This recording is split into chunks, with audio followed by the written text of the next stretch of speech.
a day after or a next day.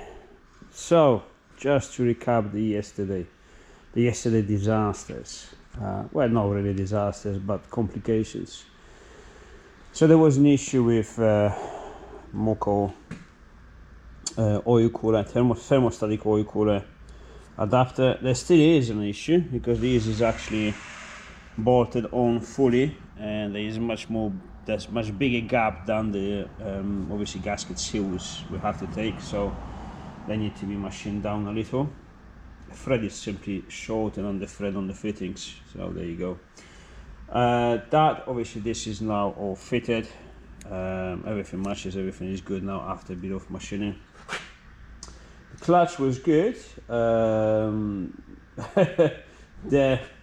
This I had to modify it this way, well, very easily, but it kind of aligns the plates together, but didn't align the plates to the crankshaft, so they were not in the center, so it was pretty much useless. It's just plastic, so I machined it down to whatever it needed to be. Remove the centering for the spigot bearing, because these do not have the spigot bearing. These gearboxes, they support each other, they don't have to have it supporting the crank, so yeah, I don't know why they put it. Maybe it was a mistake anyways. Small things, but you know, instead of fitting the stuff, you have to, you know, waste your time. Well, not waste your time, but fitting up around and, you know, just getting the stuff done different ways and, you know, wasting time really.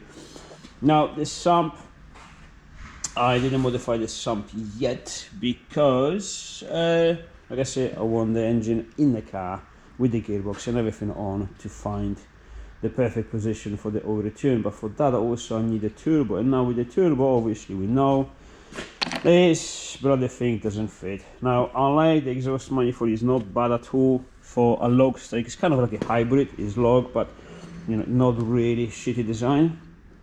As you can see, this is by mistake sent to us with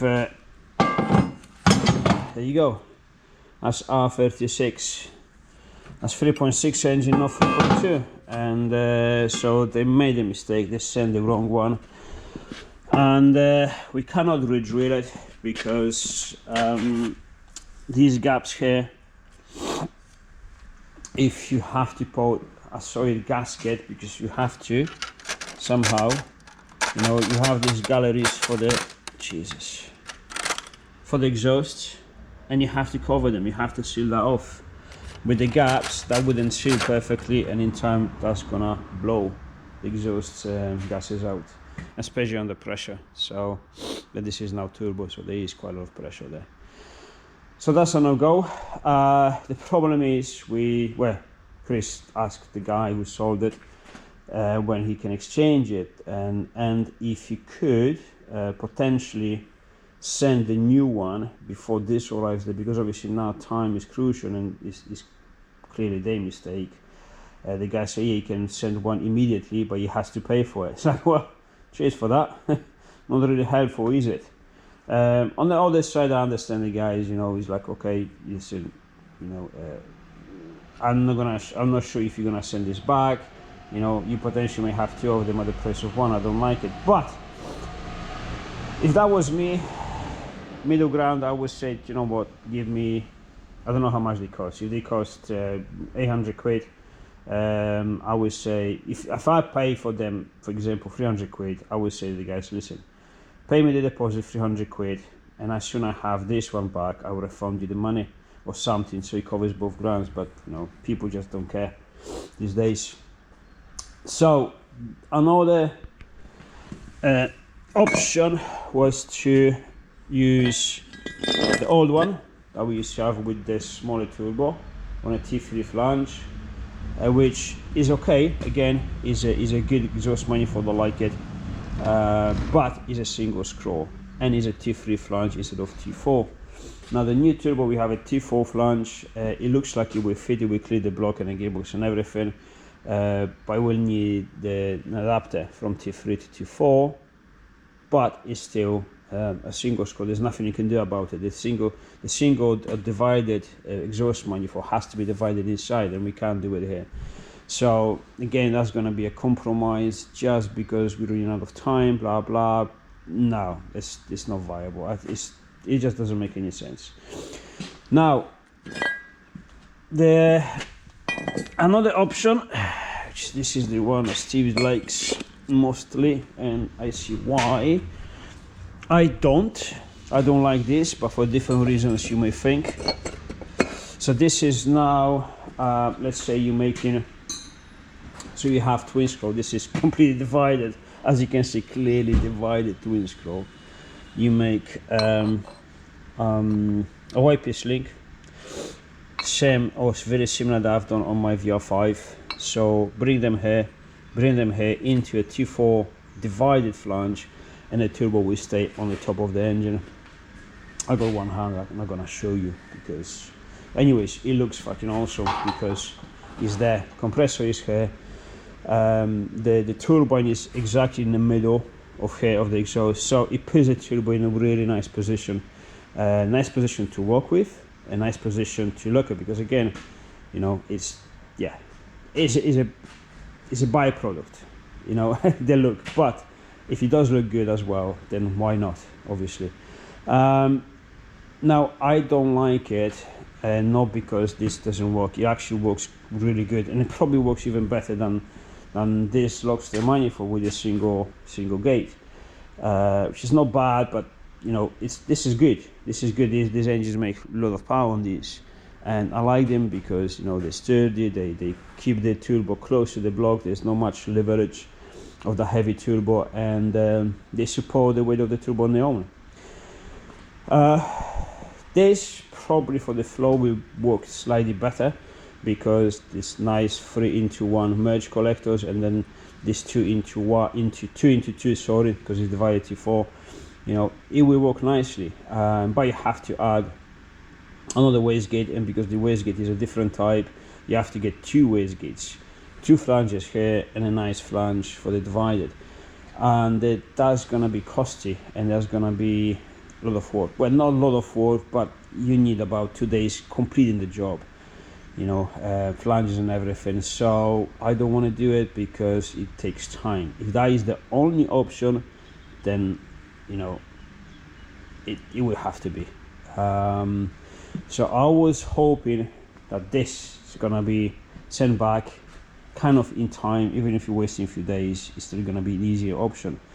But at the end of the story, the guy said they don't have any in stock for the 3.2, only 3.6, and they're gonna have them back in stock in 4 weeks time. 4 weeks time plus a week to send it to us, that's 5 weeks, if everything goes fine. If it doesn't go fine, as usual, it's gonna be even longer. So minimum 5 weeks, expecting even 6. That's a month and a half. No, that's not good, because this is not the last part we put on the engine, because the turbo, the exhaust manifold holds the turbo in position, and the turbo position is the one we need to build the exhaust system and the boost pipes and the oil return, which I'm waiting with the sump to build because I don't know where the position is. Hence, again, I didn't put it on. So yeah, it's a small inconvenience, but it has its own complications. So today I'm gonna tidy up because this is getting disgusting now. This is definitely not the way to work. This was done yesterday because we was kind of rushing and trying to find the different solutions, and, you know, speaking with Chris and see what we can do, how we can do it, blah blah. But now it's almost kind of not sorted, but we know where we're going slightly or roughly, and today we're gonna decide. Actually, I need to go forward with the jobs because, yeah, this is what I'm getting paid for. So there's still plenty of work to do. I can dress this engine from this side for the plenum. This is another plenum goes on. We have a different plenum. We have the fuel rail to modify. I have the gearbox to put on, but before we put the gearbox on, I have to put the limited slip differential on it. So this has to come off. The adapter has to come off. It has to come apart completely. We're gonna fit the diff inside. It has to be set up with shims, and put it on. Once that is on, then we can finish to dress the engine up with the engine mounts and everything, and plenum on, fuel rail. And if I can do all of that today, maybe we can try and refit this engine back in the chassis before we're going home today. I would like to do it. I would really like to do it, because yeah, yesterday wasn't very productive. So there you go, tidy up first, cup of coffee, because yeah, another half sleepless night for some reason. There you go. Okay, so that's the old engine. As a new one, as the transmission, as the clutch, and so yeah, this is open in half. This is, yeah, actually it's really good condition, quite clean inside. Checked all the gears and everything, is, yeah, mint, really good. Happy with that. Anyways, diff needs to go out. We have to separate the diff from the gear set, because the limited slip diff, this is actually a Torsen diff, which in my opinion is probably one of, if not the best limited slip you can get. Anyways, this needs obviously, that gear is on, but these gears, that gear is actually riveted, so these need to be drilled out. There's no bolts to it. And then we have new bolts, kind of like a studs and nuts, and new bearing sets that we have to obviously shim the whole diff inside, because obviously that bearing and that bearing allows it to have that tiny bit of a plate, and when everything is hot and expands, they don't seize. So that needs to be done properly. And yeah, all right, let's go forward and take it apart. Well, yeah, drill it, clean it, and replace it. See you in a minute. Yep, studs pressed in a new diff, as the nuts. Warming up a little bit of well, a warming bit of a heat into that gear. It just makes it slightly easy to press on, to go on. It doesn't need to be much, and just rotate it slowly. There we go. There. 2 rotations, and you push slide on. A bit of pressing is going to be required anyway, because that's gentle, less than without the heat. And then the bearings, shims. We have to remove all the bearing recesses. Fuck knows. The base for the bearings, and shim them out. Assemble everything back on. New oil, and ready to be going on to the engine. The twin plate clutch we have is from CG in Gloucester. There you go. Yeah, you can see it, CG clutches, CG Motorsport, sorry. But also what they do, they send you this, obviously you should change it anyway regardless, it's only cheap, and you know, once you're doing the clutch or removing the gearbox or, you know, replacements, whatever, change this. But this is actually different than the standard one. Standard one ends up this way, you see, and you can see it's completely flat, and this is completely different. And I'm guessing is the wrist is there because it pushes on the plates, and because the plates are much smaller diameter, I guess that's what needs to be done for some reason. Well, I know the reason, but you know, that's what it is. Because if it's flat, obviously you start pushing in the middle, but then as these go in and kind of get parallel or match the surface of the flat piston, you start pushing on that edge, and that's much harder. Keeping the edge always in the middle is the pressure on the pedal is consistent, and that's exactly what they're doing here. So I'm presuming that's the reason, because it just makes sense with that. So yeah, clean the gearbox even here a little bit, not washing it because it's gonna take way too long, plus this is gonna be covered in crap very soon anyway. But yeah, almost ready to go. That's the old diff, that's the rivets that you have to obviously drill through, take them out in order to get that gear out. That goes to the scrapyard now. and yeah, we reassemble everything, put it back on the engine, and yeah, I guess it's almost time to put it back in. Nice. I was hoping, oh, this is another news. So now I think we've reached a conclusion with what we're doing on the exhaust side. I think I'm gonna make it, because I think Walter Motorsport was keen on doing the exhaust manifold, and that would be a good job, because I know they're doing really good manifolds. You know, this is one of not many that I think they worth the money. Their job is really good. You know, the welders and fabricators, they are spot on. I've seen really good manifolds coming out from their hands.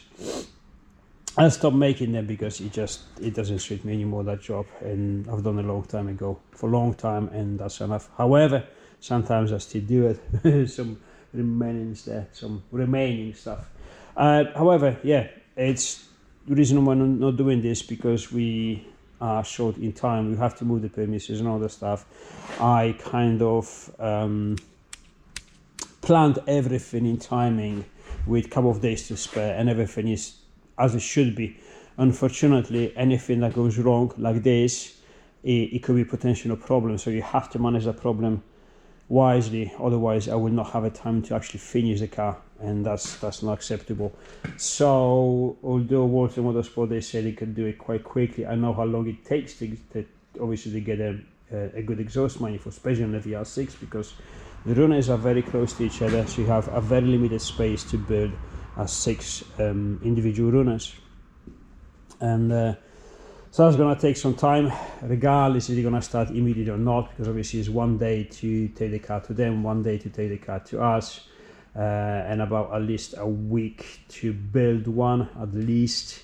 That's about a week and a half working days. We just can't afford it. For me to do it out of 2 original ones, it's gonna take me about a couple of days, because it's way smaller of a job, and the result pretty much is the same. Well, okay, maybe not the same. Visually, individual runners out of stainless is much better, you know, to see it looks, you know, it looks way better. Does it work better?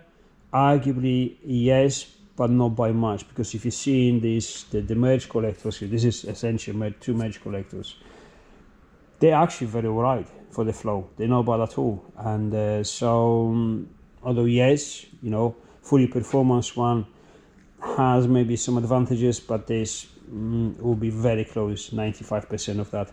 And there's many people actually using them in you know, performance builds.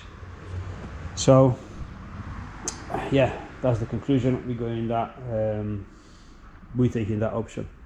All right, let's go ahead and build more stuff. Now, I'll tell you something, I have fitted few twin plate clutches, and you have to match the shaft to end to both of the friction plates, and you have to make sure you align them properly and all the stuff, and all of them, they'll be quite fiddly to put on. This was a nightmare. This was a proper pain in the ass, but it's in at least. Yeah, everything's working good now, so I have to stay away from the exhaust for a moment. So plenum, now the plenum fits, well, I fucking hope so. No, it fits. We haven't tested with the bolts, but everything aligns and it should be okay. And we have this big ass 80mm throttle body. The only, well, it's not really a problem, because again it's custom fitting and everything. This is smaller, so we probably have to get this pod matched pretty much to where the seal is.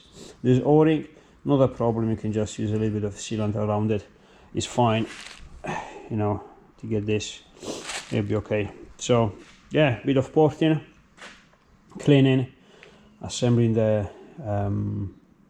that pod matchet, and we start assembly of the plenum.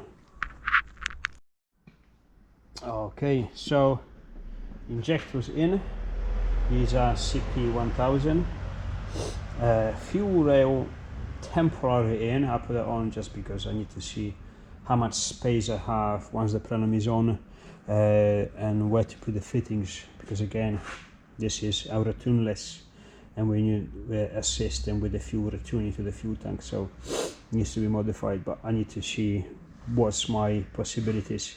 Sometimes you're making a mistake thinking there's plenty of space there, put everything on, and you have to modify it because nope, there isn't much space there. So yeah, anyways, plenum has been done. I'm fitting the O-rings now. Oh, these are the injectors for the O-rings. So, oh Jesus, these are the plugs for the injectors. So the wiring room needs to be modified. Well, it needs to be modified in many ways, but this is one of them. So yeah, vacuum fittings on. This one was a bit fiddly. Had to redo the thread. You could just push it on, but there will be like, you know, one on action. You put it on once, you remove it, won't go in. So better do this stuff properly. O-rings in. This has been ported now. It matches the trolley body, so everything can be assembled. Right. Plenum is on. Injectors fitted. Fuel rail fitted. Bolted on. I purposely done this the other way around, so I put the plenum face on and then the fuel rail on, just to make sure I can reach the bolts. It's not hard to make sure, there's nothing you can do about it, but I need to know if I can reach all of the bolts somehow with the plenum on, because obviously once the engine is in the car, although there is plenty of space to walk on it, the situation changes because you've got the roll cage, you've got the seats inside. So again, we're trying to amplify this. Well, I don't think you can amplify the space to work on engine more than this, more than removing the whole firewall. But still, you know, at least it's good to know, because you don't want to remove 3 or 4 bolts and then the last one catches you off and you still have to remove the plenum. So it's a good knowledge to have. Anyways, here we have the fuel return now. Now these vacuum lines, I don't know how the camera shows, they're pointing almost straight to the fuel rail, slightly on the angle, and I think this will be just okay to fit the small vacuum lines. Just if they will be like 4 or 5 mil lower, then no, that will be no go. I will have to get them under the welder, weld them up, and do fittings in a different place, probably taller, probably slightly higher, but this will be okay, I think. Do I have a line to check? No, this mess, no.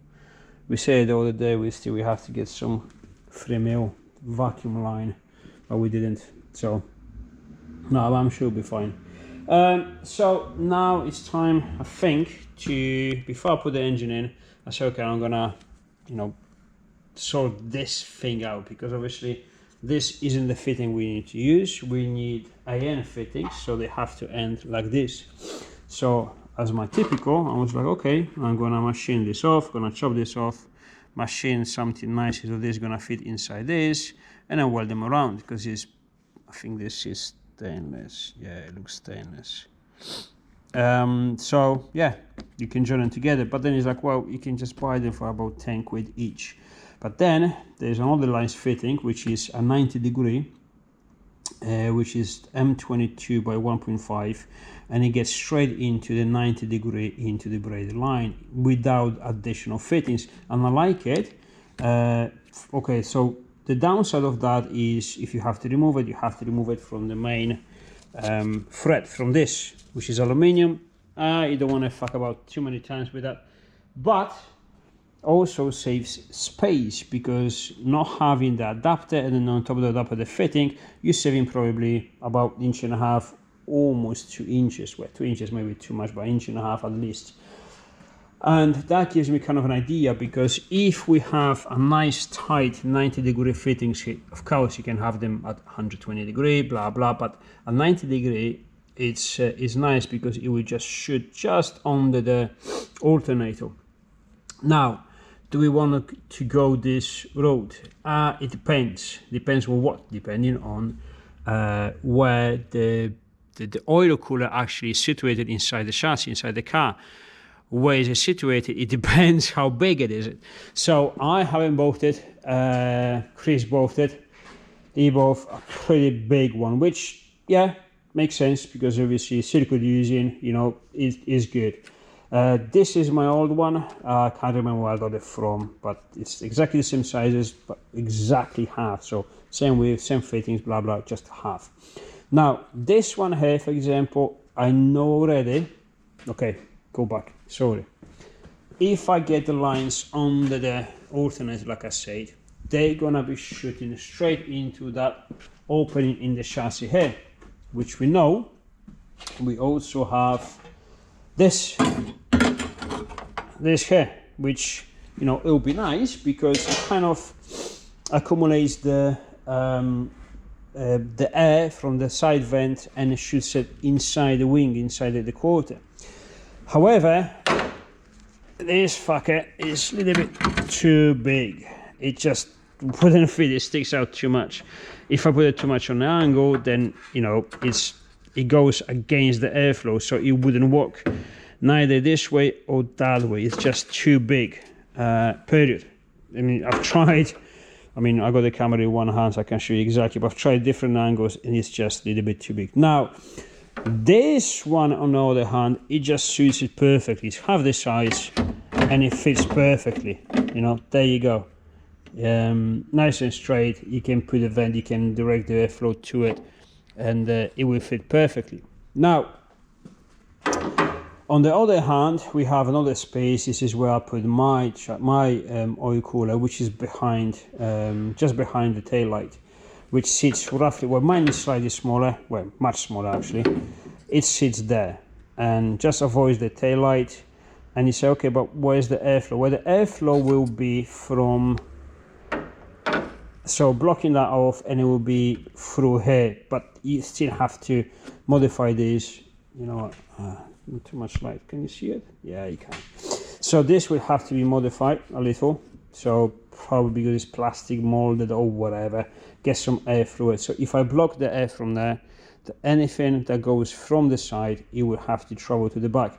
However, still being quite big, you can't have it kind of like directly on the floor. It will still have to be, you know, fitted in. So maybe somewhere there, tail light is probably there, so somewhere there. It's not bad, it's away from the heat, not completely in this place, because obviously you have the radiant heat from the engine, from the turbo system, and when you're in a circuit everything gets hot. So not really ideal place, but much better because sorry, not ideal place, but you can have a much bigger of the radiator. Now the smaller radiator obviously has a half of the heat exchanging capability, but is in a much better place. So the question now is, do we use a small one, but it's completely insulated from the heat soak from the engine or the heat inside the engine bay, and receiving fairly fresh air directly from the air vent, or we put a twice the size of the cooler, but with less airflow and a bit of a heat from the engine bay transmitted to it. Yeah, this is a tough one. To be honest, I'm not sure. Without the data, this is data. You know, without testing, you don't know.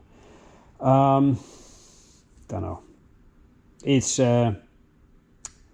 yeah, we have to work this one out, because it's okay, just finish that and do this, whatever. Well, not really, because we don't have too much space here to go with the pipes to the back of the car. They will probably have to go from the top, somewhere on the top of the alternator, around the engine on the top, the way I have it in mind. So the fittings we have to change, and we have to spend money on the fittings. So which ones? Yeah, bit of a tough one. Don't know. We're gonna see tomorrow. However, everything is on. Gearbox is on. Starter motor on. Gear selector adapter is on. That's how it works. You all know this already. This mount, back mount on. Half shafts back on. These are bolted on already. I'm gonna leave them on. It's easy to bolt them from here than there, although it's easy both ways, but this is just a little bit easier. That's it. I think I'm gonna have to block Obviously I'm gonna finish what I have to do here, so all these water lines, they have to be blocked on the cylinder block. Cylinder block, Jesus Christ, what's wrong with me today? I don't know. And yes, 1, 2, 3 is getting blocked because we don't use it, and so all of that I do it here because otherwise it's a bit fiddly inside the car, because the chassis is roughly here and you have to get your hands there. I'm not saying it's not possible, it's getting tighter, it's much more comfortable here, so you do it quicker on this way. So that needs to be done. What else? I have to secure the dipstick somehow, because this one has a support from the original plenum, which is obviously not here. If you're not gonna secure it, we're gonna have this coming out and a lot of oil coming out from there, and that's gonna be a disaster. So this needs to be secured. Sometimes I believe just a zip tie is enough just to keep it there. There's not much pressure inside the crankcase. Just secure it there. Maybe not on the positive of the start of the alternator, but somewhere there. So yeah, that's the next step. Tomorrow we're gonna have to figure this out, get some plans. This is again part of work, you know. Sometimes it's not just, you know, tuning spanners and welding stuff or assembly or disassembly. Sometimes you just have to plan the stuff together, choose the correct fittings, order them, buy them, you know, lines, measure how much you need, blah blah blah, and all that stuff. So tomorrow morning we're gonna do this, and probably the rest of the day we're gonna work on the front suspension, because we have the wishbones. Front wishbones just alright, so I can change the bushes in them, I can pulley bush them, and probably gonna assemble everything on the front as it's supposed to be, with the new brakes, everything fresh, and the new coilovers. So yeah, I'm expecting tomorrow that's gonna be finished and at least plan what we're doing here. Would I fit the engine in the chassis tomorrow? I don't know. I was eager doing this today, but maybe I could save some time if I be more patient with that. We'll see. We'll see tomorrow what we're gonna do with the oil cooler. Anyways, I think that's enough for the day. Yeah, I'm going home because it's getting colder now. Again, it's late. It's probably 7 o'clock now.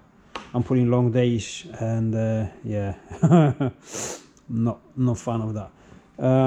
That's it.